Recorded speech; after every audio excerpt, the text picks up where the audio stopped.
সর্বসাধারণের জিয়ারতের জন্য উন্মুক্ত করে দেওয়া হয়েছে বিএনপির চেয়ারপারসন বেগম খালেদা জিয়ার সমাধিস্থল। খুলে দেওয়ার পর মানুষের ঢল নামে জিয়া উদ্যানে।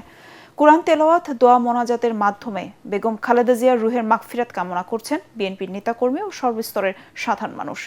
এদিকে চেয়ারপারসনের গুলশান কার্যালয়ে দলের স্থায়ী কমিটির সদস্য সালাউদ্দিন আহমদ সাংবাদিকদের জানান, খালেদা জিয়া শুধু বাংলাদেশের নয়, সারা বিশ্বের নির্যাতিত নিপীড়িত মানুষের নেতৃত্বে পরিণত হয়েছেন। এছাড়া খালেদা জিয়ার প্রতি মানুষের ভালোবাসা বিএনপিকে আরও শক্তিশালী করবে বলে মন্তব্য করেন দলটির মহাসচিব মির্জা ফখরুল ইসলাম আলমগীর। বিস্তারিত দেখুন মুশফিকুর রহমানের রিপোর্টে। লাখো মানুষের শ্রদ্ধা, অশ্রুসিক্ত প্রার্থনা আর ভালোবাসা নিয়ে চিরনিদ্রায় শায়িত মহিয়সী নেত্রী বেগম খালেদা জিয়া। রাত পেরিয়ে ভোর, অধীর আগ্রহে অপেক্ষায় ছিল সাধারণ মানুষ আপসহীন নেত্রীর কবর জিয়ারত করতে। আমি সোজা যাব কবরস্থানে, মাটিগুলো ছুঁয়ে দেখবো, মাটিটা গায়ে মাখবো, ওখানে যতক্ষণ খুশি বসে থাকবো। আমরা খুবই মর্মাহত, এমন একজন দেশনেত্রী হারিয়ে আমরা খুব আপ্লুত। শুধু মনের টানে যেটু জিয়ারত করব। বেলা 12টার দিকে উন্মুক্ত করে দেওয়া হয় জিয়া উদ্যানের শহীদ প্রেসিডেন্ট জিয়াউর রহমান ও বেগম খালেদা জিয়ার সমাধিসৌধ। ঢল নামে বিএনপি নেতাকর্মী সহ সর্বস্তরের মানুষের। আমি ব্যক্তিগতভাবে আজকে আমার আবেগ থেকে, আমার অনুভূতি থেকে আমার নেত্রী এবং আমার নেতার কবর জিয়ারত করার জন্য আমার মন চাইছে। সেই জন্য আমি সকালে ঘুম থেকে উঠেই এটাই প্রথম এরাদা করেছি এবং এখানে চলে এসেছি। অশ্রুসিক্ত নয়নে দুহাত তুলে প্রিয় নেত্রীর জন্য দোয়া করেন নানা স্থান থেকে আসা মানুষেরা। দিনব্যাপী চলে পবিত্র কুরআন তেলাওয়াত।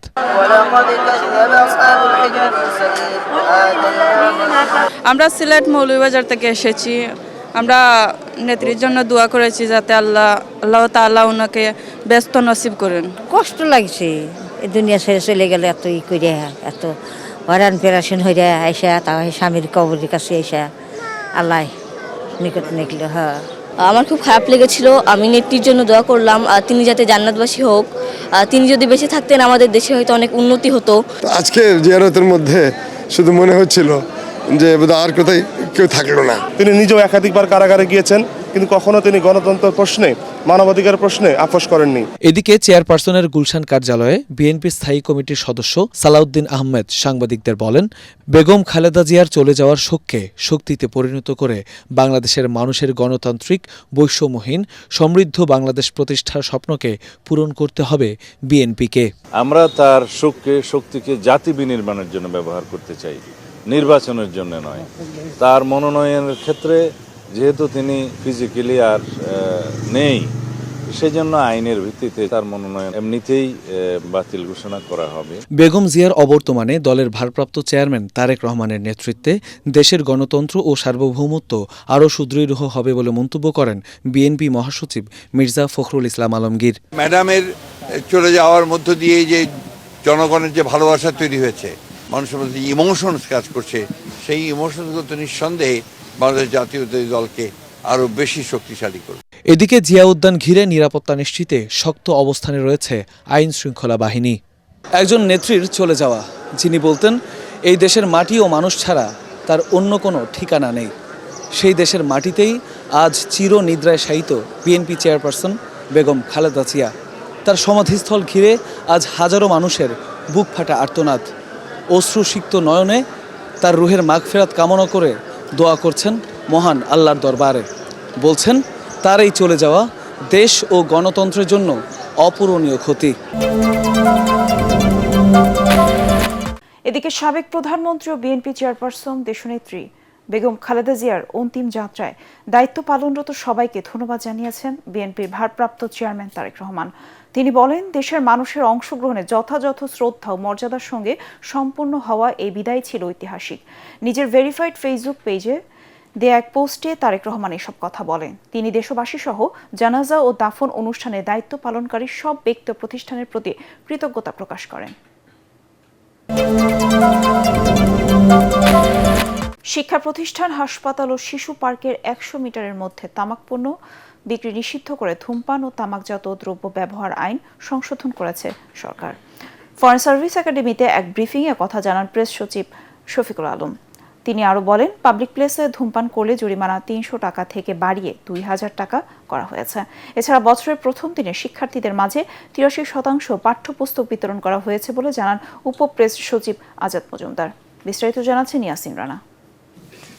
নতুন বছরের প্রথম দিন উপদেষ্টা পরিষদের বৈঠক শেষে সংবাদ সম্মেলনের আয়োজন করে প্রধান উপদেষ্টার প্রেস উইং। এ সময় তামাক আইন সংশোধন ও এনআইডি আইনের অধ্যাদেশের সংশোধনী রহিতকরণ করা হয়েছে বলে জানান প্রেস সচিব শফিকুল আলম। উপদেষ্টা পরিষদের বৈঠকে মোবাইল ফোন আমদানি ও বিক্রিতে ভ্যাট ট্যাক্স কমানো হয়েছে বলেও জানান তিনি। মোবাইল ফোনের ক্ষেত্রে আগে ট্যাক্স ইনসিডেন্স ছিল ইম্পোর্টের ক্ষেত্রে 61.80, এখন ইম্পোর্টের ক্ষেত্রে এটা কমে আসবে 43.43। মোবাইল ফোন যারা ম্যানুফ্যাকচারিং করতেন বাংলাদেশে তাদের জন্য ট্যাক্স ইনসিডেন্স ছিল 17% মতো, যেটা এখন তার মধ্যে 10% ছিল কাস্টমস ডিউটি, এখন কাস্টমস ডিউটি 10% থেকে নেমে 5% হবে। নতুন তামাক আইনের ফলে ধূমপান ব্যবহার কমবে বলে প্রত্যাশা করেন প্রেস সচিব। শিক্ষা প্রতিষ্ঠান, হাসপাতাল, ক্লিনিক ও শিশু পার্কের 100 মিটারের মধ্যে তামাক বিক্রয় নিষিদ্ধ। রাষ্ট্রীয় শোকের কারণে বছরের প্রথম দিনে সরকার বই উৎসব না করলেও শিক্ষার্থীদের 80% বেশি বই বিতরণ করা হয়েছে বলে জানান উপপ্রেস সচিব আজাদ মজুমদার। চাহিদাকৃত প্রাথমিক এবং প্রাথমিক স্তরের মোট 30,02,05,104টি পাঠ্যপুস্তকের মধ্যে 24,59,92,110টি বই শিক্ষার্থীদের হাতে পৌঁছে গেছে। এটা মোট পাঠ্যপুস্তকের 83%। এ সময় রায়ের বাজার কবরস্থানে গণকবর দেয়া জুলাই যোদ্ধাদের মধ্যে 8 জনের পরিচয় শনাক্ত করা হয়েছে বলে জানায় প্রেস উইং।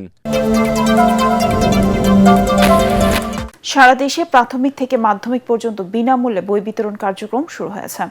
বেগম খালেদা জিয়ার মৃত্যুতে রাষ্ট্রীয় শোক থাকায় এবার বই উৎসব না করে অনানুষ্ঠানিকভাবে শিক্ষার্থীদের হাতে তুলে দেওয়া হয় বই। রাজধানীর আগারগাঁওয়ে আবুল বাশার সরকারি প্রাথমিক বিদ্যালয়ে বই বিতরণ কার্যক্রম উদ্বোধন শেষে প্রাথমিক ও গণশিক্ষা উপদেষ্টা বিধান চন্দ্র রায় বলেন, বছরের প্রথম দিনেই প্রাথমিকের শিক্ষার্থীরা শতভাগ বই পেয়েছে। রিপোর্ট করছেন আনন্তা সিনরি। বছরের প্রথম দিনে শিক্ষার্থীদের হাতে নতুন বই, এ চিরচেনা দৃশ্য যেন নতুন আশার বার্তা দেয়, তেমনি উচ্ছ্বাসিত করে ক্ষুদে শিক্ষার্থীদেরও। বই পেয়ে কারো নেড়েচেড়ে দেখার আনন্দ, কারো নতুন বইয়ের ঘ্রাণেই প্রাণ ভরে। বছরের শুরুতে বই পেয়ে আমার অনেক ভালো লাগতেছে, আরো বই পেলে আরো ভালো লাগবে। প্রথমে তো আসলে পড়বো না, প্রথমে গন্ধটা শুকবো, এটার একটা মজা। রাষ্ট্রীয় শোকের মাঝে এবার উৎসবের আমেজ নেই, তাই নিজ স্কুলে বিতরণের মধ্য দিয়েই শিক্ষার্থীদের হাতে তুলে দেওয়া হলো নতুন ছাপা বই। আমি যখনই নতুন বই পাই আমি বাসায় পড়ি। এবার প্রাথমিকের 8,59,25,379 কপি বই শিক্ষার্থীদের জন্য পুরোপুরি প্রস্তুত করা হয়েছে। তবে স্কুলগুলোতে প্রাথমিকের সব বই দেওয়া হয়নি বলে জানান স্কুল কর্তৃপক্ষ ও অভিভাবকবৃন্দ। অন্যদিকে মাধ্যমিকের 21,43,00,000 বই এখনো প্রস্তুত হয়নি। অনেক আগ্রহ নিয়ে আসছে, আনন্দ সহকারে যে সবগুলো বই পাবে একসাথে। একটা বই পেয়েছে, মনটা একটু খারাপ হচ্ছে। ক্লাসে আসার পরে তারপরে আস্তে আস্তে বই দিবে। এখন জানুয়ারি মাসে পুরো বইটা পাবো কিনা সেটা জানি না। এভাবে বই প্রাপ্তির সাপেক্ষে আমরা ধীরে ধীরে সবগুলো বই প্রতি ক্লাসে বিতরণ করে দিব। পরিবারের শিশুদের সঠিক শিক্ষা দেওয়ার আহ্বান জানিয়ে প্রাথমিক ও গণশিক্ষা উপদেষ্টা বলেন, অভিভাবকদের জন্য আলাদা নির্দেশিকা তৈরি করা হচ্ছে। শিশুরা কিভাবে বড় হয়ে ওঠে, তাদের জন্য আপনাদের করণীয় কি, সেই সব বিষয়ে খুব সহজ ভাষায় ছবির মাধ্যমে আমরা বিষয়গুলো বর্ণনা করেছি এবং আপনাদের হাতে পৌঁছবে, প্রত্যেক অভিভাবকের কাছে এটা পৌঁছে দেব। বছরের শুরুর দিনে প্রাথমিকের সব বই শিক্ষার্থীদের হাতে না উঠলেও অনলাইনে বিভিন্ন শ্রেণীর মোট 647টি বইয়ের PDF ভার্সন উন্মুক্ত করেছে জাতীয় শিক্ষাক্রম ও পাঠ্যপুস্তক বোর্ড NCDB।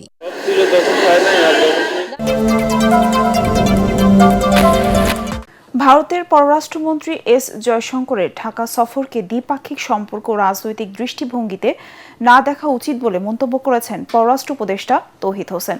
পররাষ্ট্র মন্ত্রণালয় ব্রিফিংয়ে তিনি বলেন, কেবল বেগম জিয়ার শেষ বিদায় অনুষ্ঠানে অংশ নিতেই ঢাকা এসেছিলেন জয়শঙ্কর।